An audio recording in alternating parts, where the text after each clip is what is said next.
Games are typically empowerment fantasies about that external conflict, and we're putting you in the mind of someone who is a living, breathing person.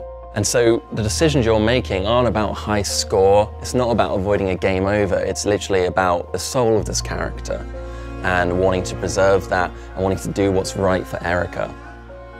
I think if you're not familiar with games, the easiest way to pitch this would be to say it was like an interactive film, but we think it kind of doesn't deserve to be like a subsidiary of like an existing sort of medium. It really feels like it's its own sort of thing between something like film and games. So we don't want to say too much right now about the story, but ultimately this is Erica's story and you are guiding it. And the heart of that story kickstarts with a traumatic childhood event, which haunts her until her adulthood.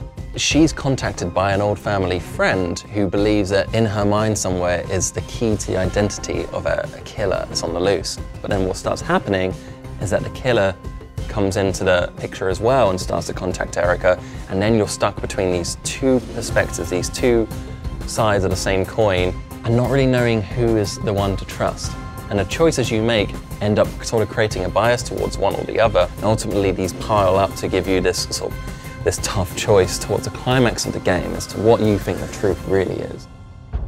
Originally, we designed it as a very solo, intimate experience where it's just you and Erica and her world. When we started playtesting it, we realized that people would just sit on the sofa alongside their friends and they start getting into arguments about what's the right thing to do, and they can just watch it without having to understand what the game mechanics are at all because the cinematic experience is so seamless, it feels like something you just watch on TV. It really works as like a backseat gaming experience, which is something that's always been like an interesting subject to me.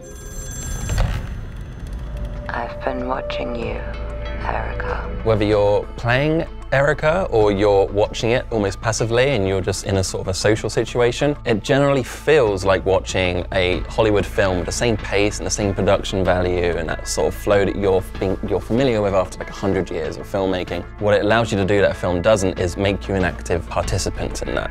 And that means you can feel emotions that you haven't felt when you're watching a film, like guilt or shame or pride, these things, because you're involved with the decisions.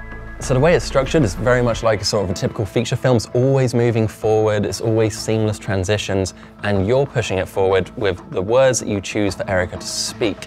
And she won't speak unless you choose for her to speak. It's not like you're only involved some of the time. You really are in control of this experience. You're interacting every like 15 to 20 seconds, which creates this like great gameplay flow. But we don't want it to just be about dialogue. It's also about touching the world. And so by using your smartphone and PlayLink, you can do something like wiping condensation off of a window and peering through to the other side, or just wiping a tear from somebody's cheek. There's even like sensitivity in this world, so like the speed that you do these things. If you open a door fast and it makes too loud a creak, you'll see Erica react to the fact that maybe she's made too much noise and she should be quiet. It's about allowing your actions to be louder than words, essentially. So in film they say don't say it, you've got to show it. So in games it's not just showing it, but it's allowing you to express it with the choices you make through touch.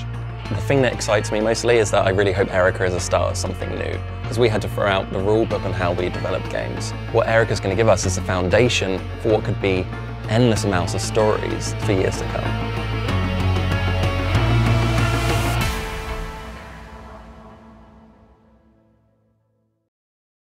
PS4 for the players.